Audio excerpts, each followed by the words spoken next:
সবচেয়ে বেশি আত্মমর্যাদা আল্লাহ রাব্বুল আলামিনের জাতে পাকের, তাহলে তিনি কিভাবে আমাদের এই সুবহানাল্লাহ এগুলো নেবেন? মসজিদ ভর্তি মানুষ আমরা তাসবিহ পাঠ করছি, আমাদের তাসবিহ সেই তাসবিহ হচ্ছে না যে তাসবিহ আমাদেরকে কোয়ালিটিফুল নামাজ উপহার দিতে পারে। আমাদের নামাজের ক্ষেত্রে যে ত্রুটিটা সবচেয়ে বেশি এবং প্রকট, সেটা হলো আমাদের নামাজের মধ্যে বেশিরভাগ মানুষই আমরা তাড়াহুড়ো করি। আমাদের নামাজের মধ্যে ধীরস্থিরতা খুব কম। নামাজ নিয়ে যদি আমরা এখানে যত মানুষ আছি সবাইকে একটা করে ফর্ম দেওয়া হয় বা কাগজ কলম দেওয়া হয় যে আপনি আপনার নামাজের কোন জায়গাটা নিয়ে আপনার স্যাটিসফ্যাকশন নাই, আপনি কোন জায়গাটা নিয়ে আপনার অভিযোগের জায়গা, নিজের প্রতি নিজের অভিযোগ যে আমার নামাজের এই জায়গাটা নিয়ে আমি তৃপ্ত না, তাহলে আমার মনে হয় বেশিরভাগ মানুষই বলবেন মনোযোগ নাই আমাদের। আমি কি সঠিক বলেছি? আমাদের মনোযোগ নিয়ে আমাদের সবচেয়ে বেশি অভিযোগ নিজের ব্যাপারে, যে আমি নামাজ পড়ি আসলে মনোযোগটা থাকে না, অন্যদিকে মন চলে যায়। এই অভিযোগটা যথার্থ এবং এই অভিযোগ থাকা উচিত, কিন্তু আমরা আমাদের নামাজে যে পরিমাণ তাড়াহুড়ো করি, ওই তাড়াহুড়ো করাটা নামাজের কোয়ালিটিকে যতটা নষ্ট করে দেয়, এই মনোযোগহীনতার চাইতে সেটা অনেক বেশি ক্ষতিকর আমাদের জন্য, সেটা আমরা অনেকে জানিও না। নামাজের যে ফরজ আছে, নামাজের যে ওয়াজিব আছে, এটার তালিকা আছে না? কতগুলো ফরজ, কতগুলো ওয়াজিব, আর কতগুলো সুন্নাহ। এই ফরজ ওয়াজিব সুন্নতের তালিকার মধ্যে আপনি মনোযোগ ধরে রাখা, এটা ফরজ ওয়াজিব এর তালিকাতে আপনি পাবেন না। অবশ্যই সেটা নামাজের প্রাণ, নামাজের আসল জিনিস, রূহ, সন্দেহ নেই। কিন্তু কারণ মনোযোগ কম থাকলো, এর কারণে তার নামাজ বিশুদ্ধই হবে না, ফরজ আদায়ই হবে না, সুজদা দিতে হবে, এমন কোনো কথা নেই। কিন্তু তাড়াহুড়ো এটা যদি একটা লেভেল ক্রস করে চলে যায়, তাহলে সেক্ষেত্রে নামাজ হবেই না। কারণ নামাজের মধ্যে ধীরস্থিরতা মিনিমাম একটা লেভেল পর্যন্ত থাকা, এটা হাম্বলি ফুকাহে কেরামের মতে ফরজ, হানাফি মাযহাব এর উলামায়ে কেরামের মতে ওয়াজিব। তার মানে সব উলামায়ে কেরাম একমতের আবশ্যক, মাত্রা নিয়ে মত পার্থক্য আছে। যেহেতু এদেশে আমরা বেশিরভাগ মানুষ হানাফি ফিকহ ফলো করি, অতএব ওয়াজিব তো নিশ্চিত, বরং অনেক ইমামদের মতে, সৌদি আরবের আলেমদের মতে এটাও ফরজ। তাহলে এই যে নামাজের মধ্যে তাড়াহুড়ো করা, এটা নামাজকে নষ্ট পর্যন্ত করে দিতে পারে। অথচ বেশিরভাগ মানুষের মধ্যে আমাদের এই রোগটা, ব্যাধিটা আছে। এই ব্যাধিটা সম্পর্কে আমাদের অনেকের খবরও নেই, আমরা জানি না যে এই ব্যাধিটা আমার মধ্যে আছে। এমনকি যারা আমরা মনোযোগ নিয়ে অভিযোগ করি যে আমার মনোযোগ ঠিক থাকে না, মনোযোগ ধরে রাখতে পারি না, আমার নিজের ক্ষুদ্র অভিজ্ঞতা, আমি দেখেছি যে যদি কেউ নামাজ খুব বেশি সময় নিয়ে আদায় করতে পারেন, ধীরস্থিরতার সাথে আদায় করতে পারেন, তার নামাজে মনোযোগ অটোমেটিক চলে আসে। এটা আপনি আজকে থেকে ট্রাই করতে পারেন। আপনার 2 রাকাত নামাজের জন্য ধরা যাক আপনি 3 মিনিট বরাদ্দ করেন, আপনি আজ থেকে 2 রাকাত নামাজের জন্য 5 মিনিট বরাদ্দ করেন। 4 রাকাত নামাজ পড়তে আপনার 5-6 মিনিট সময় লাগে, আজকে থেকে আপনি 10 মিনিট টাইম বরাদ্দ করেন। রুকুতে যে পরিমাণ সময় আপনি অন্য সময় দেন, আজকে থেকে একটু বাড়িয়ে দেন। সেজদায় যে পরিমাণ সময় দেন, আজকে সেটাকে ডাবল করে দেন। 2 সেজদার মাঝখানে উঠে বসা এবং সেখানে দোয়া আছে। এই দোয়া মিন জাওয়ামিআল আদইয়া, অল্প কথায় দুনিয়ার সব, আখিরাতের সব চাওয়া হয়ে যায় মাত্র 4-5টি বাক্যে, সব চাওয়া হয়ে যায়। ছোট ছোট কয়েকটা দোয়া, রব্বিগফিরলি ওয়ারহামনি ওয়াহদিনি ওয়াআফিনি ওয়ারফানি ওয়াজবুরনি ওয়ারযুকনি। কয়েকটা হাদিসের সন্নিবেশ করলাম। এই সবগুলো শব্দ এক হাদিসে নেই, কয়েক হাদিসে কয়েকটা শব্দ আছে, সবগুলো ঘুরে ফিরে এগুলোই, এর মধ্যেই সব। এখানে আল্লাহর কাছে ক্ষমা চাওয়া হচ্ছে, ক্ষতিপূরণ চাওয়া হচ্ছে, কোনো ক্ষতি হলে যেন আল্লাহ পোষায়া দেন, রিজিক চাওয়া হচ্ছে, মর্যাদা চাওয়া হচ্ছে, রিজিক, দুনিয়ার সমস্যা, আখিরাতের সমস্যা, সব সমস্যার সমাধান চাওয়া হচ্ছে 2 সিজদার মাঝখানে। এখানে যে নবী করিম সাল্লাল্লাহু আলাইহি ওয়াসাল্লাম দোয়া শিখিয়েছেন, কেন শিখিয়েছেন? তার মানে দোয়া করার একটা জায়গা এটা।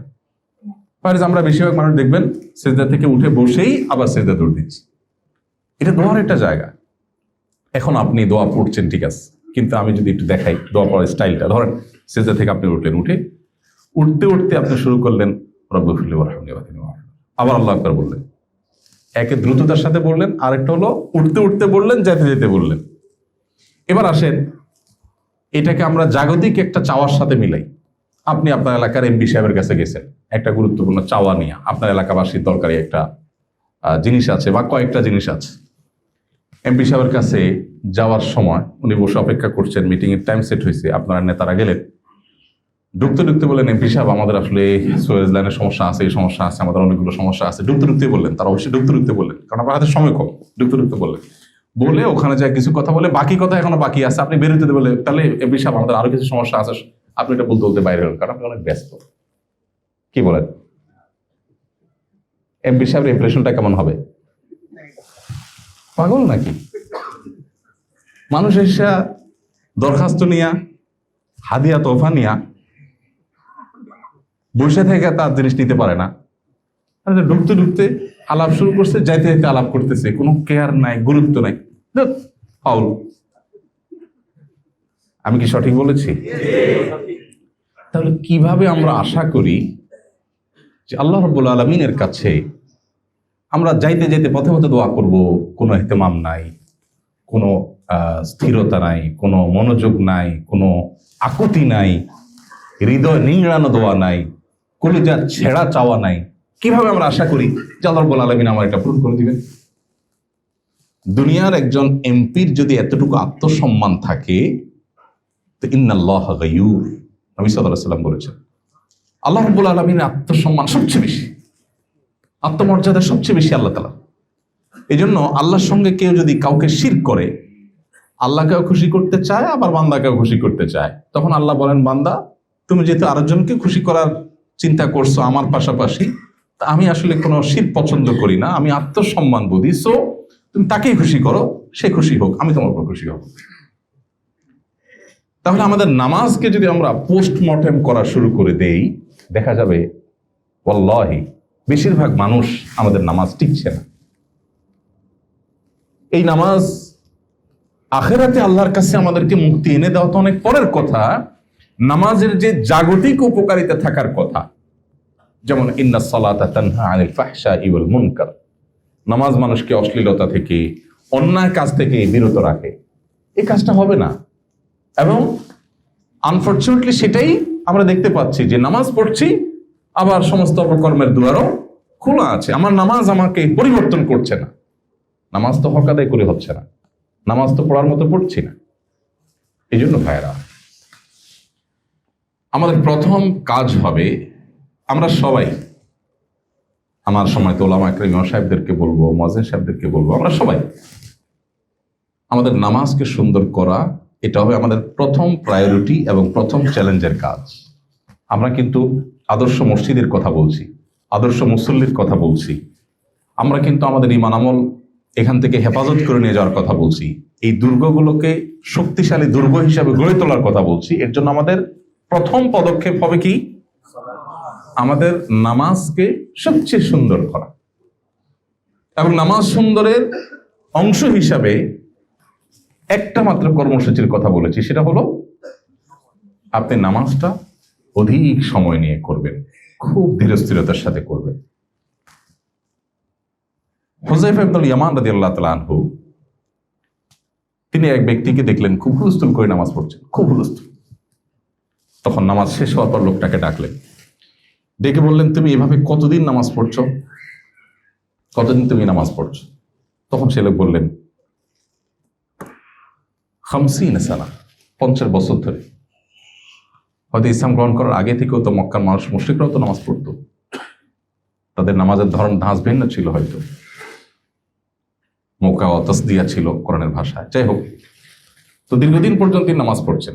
তখন হুযায়ফা ইবনুল ইয়ামান রাদিয়াল্লাহু তাআলা তাকে বললেন, ওয়াল্লাহি, আল্লাহর শপথ করে বলছি, এই যে তাড়াহুড়ো নামাজ যেটা তুমি পড়লা, এই নামাজ নিয়ে যদি তুমি দুনিয়া থেকে যাও, তাহলে তুমি মুহাম্মদ সাল্লাল্লাহু আলাইহি সাল্লামের শরীয়ত এর উপরে প্রতিষ্ঠিত থেকে তোমার মৃত্যু হলো না। তোমার নামাজ মুহাম্মদ সাল্লাল্লাহু আলাইহি সাল্লামের নামাজ নয়। আরেক ব্যক্তি নবী করিম সাল্লাল্লাহু আলাইহি সাল্লামের সময় মসজিদে নববীতে প্রবেশ করলেন, করে তিনি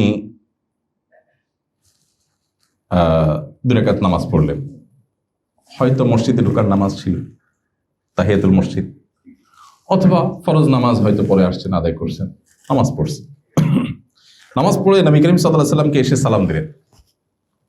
নামাজটা পড়ে নবীজি বসা ছিলেন, এসে তাকে সালাম দিলেন। সালাম দেওয়ার পর নবী সাল্লাল্লাহু আলাইহি সাল্লাম সালামের জবাব দিলেন। জবাব দিয়ে বললেন, ইরজা ফাসাল্লি ফাইন্নাকা লাম তুসাল্লি, তুমি যাও আবার নামাজ পড়ো, কারণ তোমার নামাজ হয়নি। বেচারা উঠে গিয়ে আবার নামাজ পড়লেন, পড়ে এসে আবার সালাম দিলেন। নবী সাল্লাল্লাহু আলাইহি সাল্লাম এবারও সালামের জবাব দিয়ে একই কথা বললেন, যাও তুমি নামাজ পড়ো, তোমার নামাজ হয় নাই। ভদ্রলোক আবারও গেলেন, যে তিনি আবারও নামাজ পড়লেন, পরে আসলেন, এসে আবার নবী সাল্লাল্লাহু আলাইহি সাল্লামকে সালাম দিলেন। নবী সাল্লাল্লাহু আলাইহি সাল্লাম এবারও একই কথা বললেন, 3 বার নামাজ পড়লেন। এখানে একটু থামি, আমি এই কথায় আসবো, এই জায়গাটায় আসবো, মাঝখানে একটু এখান থেকে একটা শিক্ষা নিয়ে নিই। এই ঘটনা যদি আমাদের সাথে ঘটতো, ধরেন নবী করিম সাল্লাল্লাহু আলাইহি সাল্লামের সময়ে আমরা 2 রাকাত নামাজ পড়ে এসে সালাম দেওয়ার পর বললেন যে তোমার নামাজ হয়নি, আবার পড়ো। পড়লাম, পড়ে আসলাম, আবার সালাম দিলাম, তিনি আবারও পাঠাইলেন, আবার পড়ে আসলাম, আবারও পাঠাইলেন। 3 বার এভাবে নামাজ পড়লেন সেই ব্যক্তি। আমাদের সময় যদি হইতো আমরা কি করতাম বলেন তো? মানে একটু আমরা করি, কি হতে পারতো? হ্যাঁ, বিরক্ত হইতেন, বিরক্তি বোধ করে কি করতেন? একটা রিপ্লাই তো আসতো, সে কি হতে পারতো? হ্যাঁ হ্যাঁ, না সংঘর্ষ হলো, আল্লাহ রাসূল যেহেতু ডাইরেক্ট সংঘর্ষ হয়তো হতো না।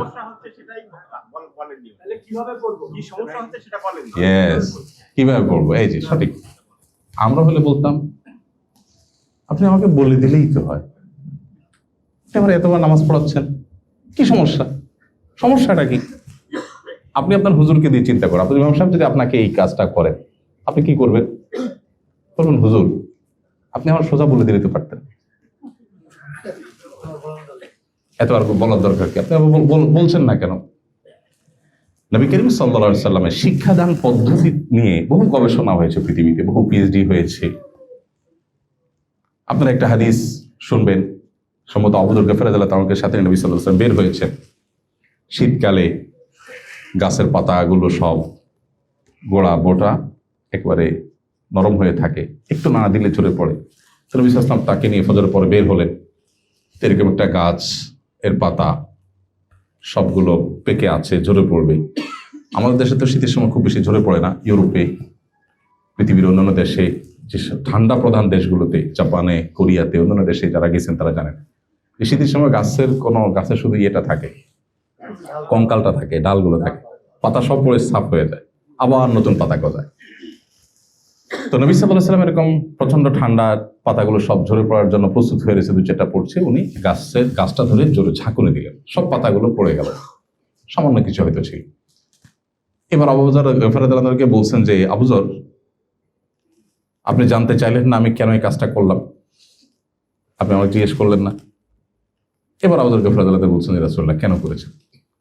তখন নবী সাল্লাল্লাহু আলাইহি ওয়াসাল্লাম বলেছেন, এই যে গাছের পাতাগুলো নাড়া দিলাম আর সব ঝরে পড়ে গেল, কোন আল্লাহর বান্দা যখন 5 ওয়াক্ত নামাজ সময় মতো সুন্দর করে সঠিকভাবে আদায় করেন, তার ছোটখাটো গুনাহগুলো এইভাবে ঝরে একদম সাফ হয়ে যায়। আমরা যদি হতাম হয়তো বলে বসতাম, এই কথাটা আপনি শুরুতে বললেই তো, আপনি আগে ঝাড়া দিলেন, এরপর বললেন আমি কেন ঝাড়া দিলাম তুমি জিজ্ঞেস করলে না, তারপর আমাকে উত্তর দিলেন। যারা টিচিং মেথড নিয়ে গবেষণা করেন সারা ওয়ার্ল্ডে, নবী করিম সাল্লাল্লাহু আলাইহি ওয়াসাল্লাম এক একটা হাদিস নিয়ে হাজারো পৃষ্ঠার বড় বড় থিসিস এবং গবেষকদের গবেষণা আইটেম এখানে আছে। একজন মানুষকে একটা কথা বলার আগে, শেখাবার আগে তাকে তার অ্যাটেনশন গ্রো করা, প্রশ্ন করে উত্তরের জন্য তাকে আগ্রহী করে তোলা, আর অনেকগুলো দিক এখানে আছে। যাই হোক, তো এই যে নবী করিম সাল্লাল্লাহু আলাইহি ওয়াসাল্লাম ওই ব্যক্তিকে 3 বার নামাজ পড়ালেন, এরপর তিনি বলছেন, হে আল্লাহ রাসূল, আমাকে আপনি শিখিয়ে দিন। আল্লাহর শপথ করে বলছি যে আল্লাহ আপনাকে রাসূল করে পাঠিয়েছেন, আমি এর চেয়ে সুন্দর নামাজ আর পারি না, অতএব আপনি আমাকে শিখিয়ে দেন। কথা দেখেন, কথার ধাঁচ দেখেন, কেন সাহাবীরা সাহাবী আর কেন আমরা, তাদের সাথে আমাদের পার্থক্য আকাশ পাতাল। কেন কেন নবী সাল্লাল্লাহু আলাইহি ওয়াসাল্লাম বলেছেন, তোমাদের কেউ যদি সামান্য পরিমাণ আল্লাহ রাস্তা দান করে এই মদিনার কয়েক কিলোমিটার বিশিষ্ট উহুদ পাহাড় সমান স্বর্ণ পরবর্তীরা দান করে তোমাদের মর্যাদার সমান হতে পারবে না। কেন এটা বলেছেন, পার্থক্যটা কত বেশি তাদের সাথে আমাদের, এই ঘটনাগুলো প্রত্যেকটা হাদিসের পরতে পরতে আপনি শিক্ষাগুলো পাবেন। আমরা এখান থেকে জাস্ট শিক্ষাটা নিলাম। এবার মূল পয়েন্টে আসি। ওই ব্যক্তিকে নবী সাল্লাল্লাহু আলাইহি ওয়াসাল্লাম বললেন যে আবারও পড়ো, তখন বললেন যে আমাকে আপনি শিখিয়ে দেন, কারণ ইচ্ছে ভালো নামাজ আমি আর যাই না। তখন নবী সাল্লাল্লাহু আলাইহি ওয়াসাল্লাম তাকে শিখালেন যে তুমি যখন দাঁড়াবে সূরা কিরাত পাঠ করবে, তারপর তুমি রুকুতে যাবে, রুকুতে যাওয়ার পর হাত্তা তাতমাইন্না রাকিআন, রুকুতে গিয়ে তুমি একেবারে স্থির হওয়া পর্যন্ত অপেক্ষা করবে। তার মানে এরপরে রুকু তোমার স্টার্ট হলো। এরপর রুকুতে তুমি যখন মাথা তুলে সোজা করবে, তখন তুমি দাঁড়াবে, একেবারে টান টান সোজা হওয়া পর্যন্ত অপেক্ষা করবে, তাহলে তোমার দাঁড়ানোটা কমপ্লিট হবে। এরপর তুমি যখন সেজদায় যাবে, তুমি একইভাবে সেজদা গিয়ে একেবারে স্থির হওয়া পর্যন্ত অপেক্ষা করবে, তারপর তোমার সেজদা শুরু হলো। সেজদা থেকে সোজা হয়ে বসে তুমি একবারে টান টান সোজা হয়ে বসবে, তারপর বসাটা তোমার কমপ্লিট হবে। এইভাবে প্রতিটি কাজ ধীরে ধীরে তোমাকে করতে হবে। এটা নবী সাল্লাল্লাহু আলাইহি ওয়াসাল্লাম সেই সাহাবীকে শিখালেন। এবার আসেন আমরা যে নামাজ পড়ি, এই হাদিসকে এক পাশে রাখি আর আমাদের নামাজের দৃশ্যকে এক পাশে রাখি। আমরা কিভাবে পড়ি, আমাদের নামাজের ধাঁচটা ধরনটা কি, আমি বলি সুবিধা হবে, কারণ আমি তো আপনাদেরই একজন, রোগীদেরই একজন। আমরা হাত বেঁধেই 4G বা 5G গতিতে আমরা সানা শুরু করে দিই। এরপর সূরা ফাতিহা, অন্য সূরা মিলানো। আমরা মনে করি মোবাইলে যেহেতু যত গতি হয় তত ভালো, আমাদের বোধ হয় নামাজেও গতি যত হয় তত ভালো। সব জায়গায় যে গতি ভালো না, এখানে বরং যদি গতি কম হবে তত ভালো, এটা আমরা বুঝি না। অনেকে শুরু করি হুলস্থুল করি, আলহামদুলিল্লাহ পড়ে আল্লাহর প্রশংসা যে করি, সেই প্রশংসাটা হয় খুবই হুলস্থুলের সাথে। আলহামদুলিল্লাহ রাব্বিল আলামিন রহমানির রহিম মালিকিল ইয়াউমিদ্দিন ইয়াকা না'বুদু ওয়া ইয়াকা নাস্তাঈন। এই যে আলহামদুলিল্লাহ রাব্বিল আলামিন রহমানির রহিম মালিকিল ইয়াউমিদ্দিন, এগুলো তো একটা মিনিং আছে নাকি?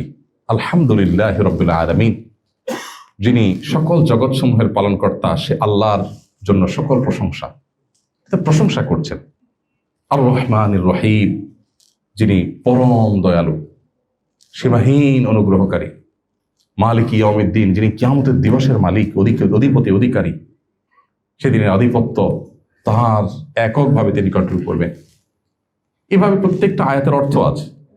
আল্লাহকে আপনি এগুলো প্রশংসা নিবেদন করছেন, কিন্তু প্রশংসা নিবেদন করার সময় আপনি পড়ছেন কি? আলহামদুলিল্লাহ রাব্বিল আলামিন রহমানির রহিম মালিকিল ইয়াউমিদ্দিন ইয়াকা না'বুদু, মানে আপনি জপছেন, কিছু একটা জপছেন। এবার আসেন, আমি এর আগে এমপি সাহেবের কথা বলছি, আবার এমপি সাহেবের কাছে ফিরে আসি। আপনি আপনার এমপি সাহেবের কাছে গেছেন, প্রধানমন্ত্রীর কাছে গেছেন, প্রধান উপদেষ্টার কাছে গেছেন, দুনিয়ার কোনো পাওয়ারফুল ব্যক্তির কাছে গেছেন, যায় বা তাকে আপনি দাওয়াত দিয়ে আনছেন আপনার মাহফিলে, আপনার প্রোগ্রামে। এরপর প্রশংসা বাক্য পড়ে পাঠ করছেন। তো আপনার হাতে সময় কম, সেজন্য বলতেছেন যে এমপি সাহেব আপনার মতো মানুষ হয় না, আপনি অনেক ভালো মানুষ, মাশাআল্লাহ আপনার বাপদা 14 গোষ্ঠী ভালো, আপনি অনেক দানশীল মানুষ, আপনি অনেক কিছু করছেন, হান করছেন, তার করছেন। আপনি এমন হুলস্থুল ভাবে বলছেন যে কি বলছেন সেটা পুরো ক্লিয়ার না, পরিষ্কার না। আপনার এই প্রশংসায় কি এমপি সাহেব খুশি হবে না বেজার হবে? পূর্বে দাওয়াত না দিতা সেটাই ভালো ছিল, ডাইকাই নাই, অপমানটা না করলো পারতা, এ কথা বলবে না? তাহলে এবার আপনি চিন্তা করেন, আপনি সূরা ফাতিহা পড়ছেন তুফাল মিলে 4G 5G গতিতে, আপনার পড়ার ভিতরে কোনো মাধুর্য নাই, কোনো আল্লাহর প্রতি প্রশংসার প্রকাশের কোনো অনুভূতি নাই, অনুভব নাই, ফিলিংস নাই। আপনার দিল থেকে আপনি বলছেন না, মুখ দিয়ে শুধু জপছেন। এই প্রশংসা আল্লাহ সুবহানাহু ওয়া তাআলা অ্যাকসেপ্ট করবে, এটা আপনি কিভাবে চিন্তা করতে পারেন? এভাবে আমরা অন্য সূরাও শেষ করি। আসেন এবার রুকুতে যাই। আমাদের রুকুর অবস্থা কি? সূরা ফাতিহা পড়লেন, আরেকটা সূরা মিলাইলেন, শেষ করলেন, একটু ব্রেক দিলেন, শেষ হলো। এরপরে আপনি আল্লাহু আকবার বলে রুকুতে যাবেন। এই আল্লাহু আকবার বলে রুকুতে যাবেন। রুকুতে গিয়ে মাথা থেকে কোমর পর্যন্ত টান টান সোজা হয়ে যাবে এবং পায়ের গোড়ালি থেকে কোমর পর্যন্ত সোজা হয়ে যাবে। আপনি পজিশনে যাবেন। এরপরে আল্লাহ তাআলার কাছে আপনি আপনার অবনত মস্তক হয়ে আপনার শরীরটাকে ভেঙে দিয়ে আল্লাহকে আপনি তাসবিহ নিবেদন করবেন। সুবহান রাব্বিয়াল আযীম, সুবহান রাব্বিয়াল আযীম, আমার মহান রবের পবিত্রতা আমি জ্ঞাপন করছি। আল্লাহকে আপনি পবিত্রতা জ্ঞাপন করছেন। এই যে সুবহান রাব্বিয়াল আযীম পড়ছেন, এইটা পড়তে গিয়ে যদি আপনি এভাবে পড়েন সুবহান রাব্বিয়াল আযীম, সুবহান রাব্বিয়াল আযীম, সুবহান রাব্বিয়াল আযীম, সুবহান রাব্বিয়াল আযীম, সুবহান রাব্বিয়াল আযীম, তাহলে কি দাঁড়াবে? এমপি সাহেব আপনি ভালো, এমপি সাহেব আপনি ভালো, এমপি সাহেব আপনি ভালো। মানে একটু বোঝার জন্য বলছি, শুনতে কেমন শোনা যাবে ওইটা? তাহলে আল্লাহ রাব্বুল আলামিনের শানে আমরা যেটা করছি, তুমি আর কোথাকার এমপি, সেও মানুষ আমিও মানুষ, হয়তো উনি এমপি আমি এমপি না, এই তো এইটুকুর কারণে তিনি যদি এতটা অপমান বোধ করেন, এতটা তিনি কষ্ট পান, তাহলে আল্লাহ রাব্বুল আলামিন তিনি তো গায়ুর, সবচেয়ে বেশি আত্মমর্যাদা আল্লাহ রাব্বুল আলামিনের জাতে পাকের। তাহলে তিনি কিভাবে আমাদের এই সুবহানাল্লাহ এগুলো নেবেন? মসজিদ ভর্তি মানুষ আমরা তাসবিহ পাঠ করছি, আমাদের তাসবিহ সেই তাসবিহ হচ্ছে না যে তাসবিহ আমাদেরকে কোয়ালিটিফুল নামাজ উপহার দিতে পারে। আচ্ছা, এই যে তাসবিহ পাঠ করছি সেটাও হওয়ার কথা ছিল আমি আল্লাহু আকবার বলবো, রুকুতে মাথা থেকে কোমর পর্যন্ত টান টান সোজা হব, পজিশনে যাব, এরপর আমি স্টার্ট করব সুবহান রাব্বিয়াল আযীম। আচ্ছা, আমার প্রশ্ন, রুকুর তাসবিহ কখন পড়তে হয়? প্রশ্নটা কি বেশি কঠিন হয়ে গেল? রুকুর তাসবিহটা কখন পাঠ করতে হয়? রুকুতে যাওয়ার পরে। ফাইন, উত্তর সঠিক।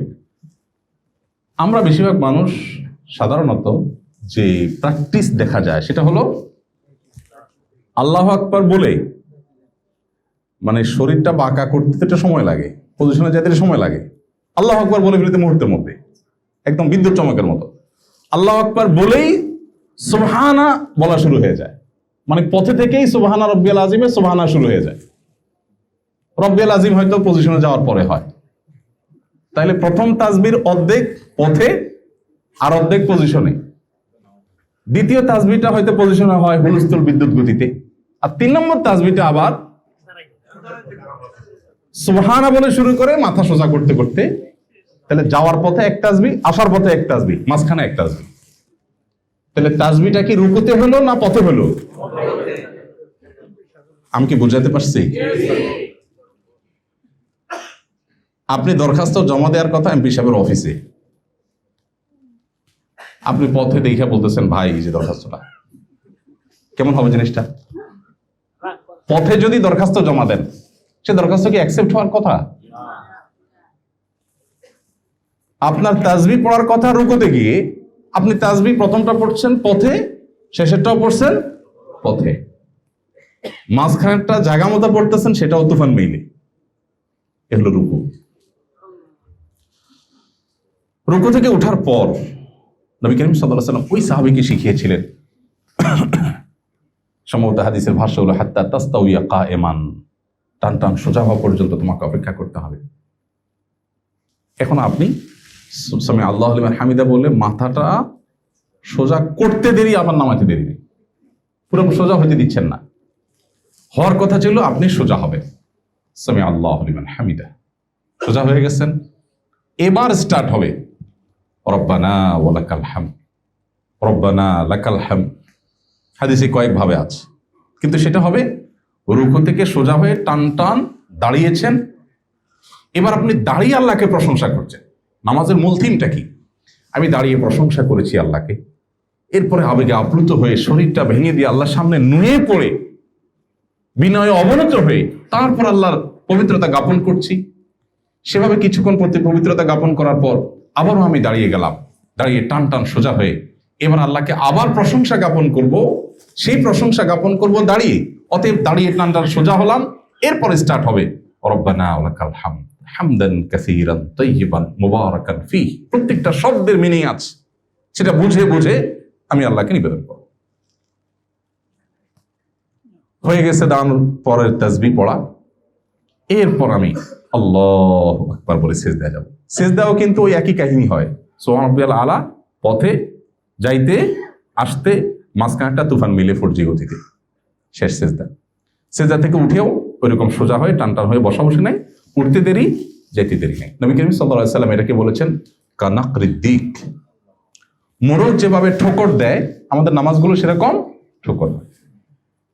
কথাগুলো এই জন্য বলছি, ওই যে নবী সাল্লাল্লাহু আলাইহি সাল্লাম বলেছেন কিয়ামতের আগে মসজিদ ভর্তি মুসল্লি হবে, একজন মুসল্লিও খুঁজে পাওয়া কঠিন হবে, পাওয়া যাবে না যে তার খুশু খুশু নামাজের মধ্যে আছে।